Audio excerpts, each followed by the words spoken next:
Okay, I'm gonna cheat a little bit. I just ran this just to see if it would run, but yeah, it runs fairly decent. It's a Proboat Shockwave 26 that's got a 2-pole old Tacon 2600 kV motor and 7.2 volts, and it's not a Proboat anymore. Well, it doesn't have any more Proboat running gear. It's a converted to a surface drive,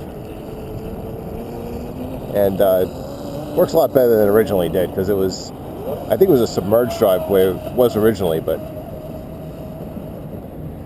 now she's running pretty decent. It's only a 2-cell.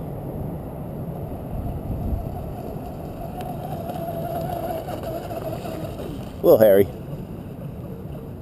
There's only 2-cell, 4,000 milliamp hour pack. Oh, almost railed that buoy.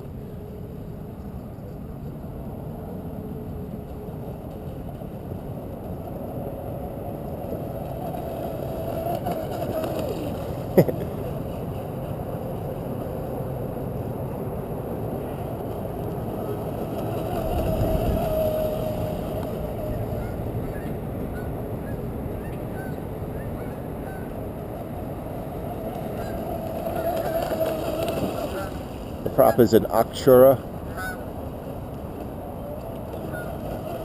Lexan prop. It's mostly for testing, but they seem to last pretty long. They're only a couple of bucks, but every time you touch something, they explode, and that's the end of the prop. But still pretty cool. Maybe if I get into it a little more, I'll get the same prop in metal.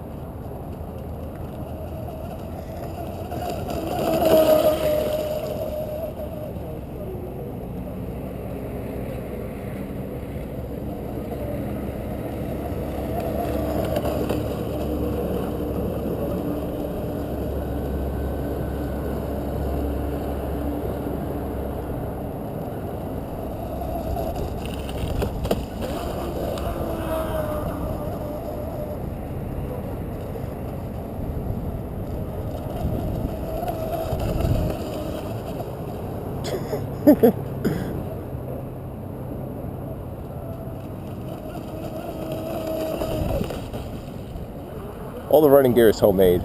That's might be a little bit of reason why it's a little bit hairy. I think I'm going to cool off this battery here maybe a little bit.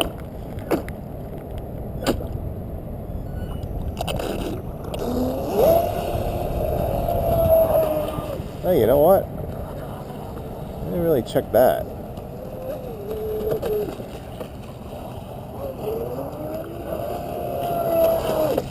Oh yeah, we got some water coming out of there. There's the onboard cooling system there. I just want to make sure there was something coming out of it. Nice to have checked that in the first couple of seconds of the run, but yeah, it's definitely pouring water.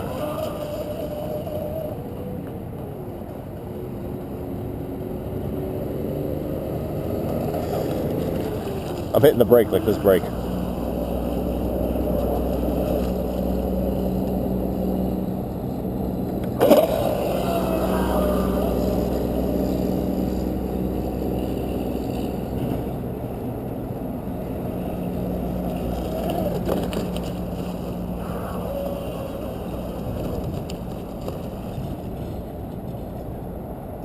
Got a little battery alarm in there.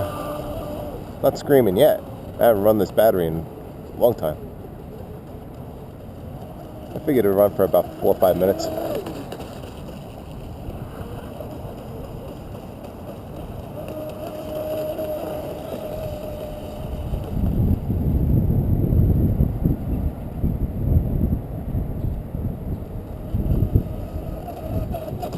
Oh.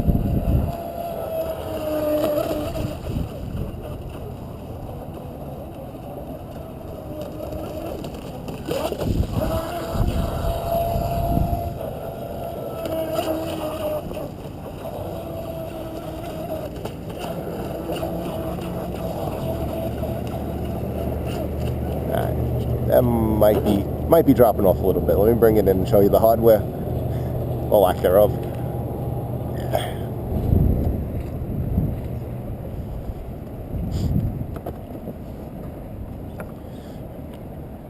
I bought the rudder, and the rudder actually has a water pickup, but I'm not too crazy about these here, so I put in my own. It's a little extra drag, but it's not a big deal. The rudder works actually very good. It's just a brass tube soldered to a piece of, I think, another piece of brass. Yeah, another piece of brass, and then bolted onto a piece of aluminum stock and a aluminum angle. And it's just RC car hardware, and what do you call it? Here's the plastic prop, and what do you call it? This is a tube pretty much soldered onto this brass plate with this brass support. It was just bonded on there with some epoxy. This is actually soldered in. This piece is a piece of brass with a soldered in pipe going through it, and it goes up, just kind of hangs out the bottom. But once it gets going, pumps plenty of water through that cooling jacket, which I'll show you in a second. Pull off my tape here. Masking tape works great for all 30 seconds. These things get short run time anyway. They look fairly dry in there, not too bad. We got the pack kind of moved a little bit. Kind of warm. ESC should be decently warm. Those things run warm. Motor is cold. Not worry about the motor. That's pretty cool. Probably push the battery a little bit, but who cares? It's old battery. No, 3.81. Oh, 7.65. 8.4. Yeah, you know what? That's actually not bad. Probably got about 4 minutes out of it. 4,000 milliamp hour pack, and on that little prop. This is the Tacon 2-pole motor, and just a basic servo receiver in there. But took out all the Proboat stuff and just patched it up with some epoxy and smoothed it over. This was like a skeg coming out of here with a submerged drive and a basic rudder off the back. It's made it into a surface drive. Works a lot better. It's a lot faster. You can put whatever power system you want in there, and it works pretty good. So maybe I'll throw another battery in there and do another video. Thanks for watching.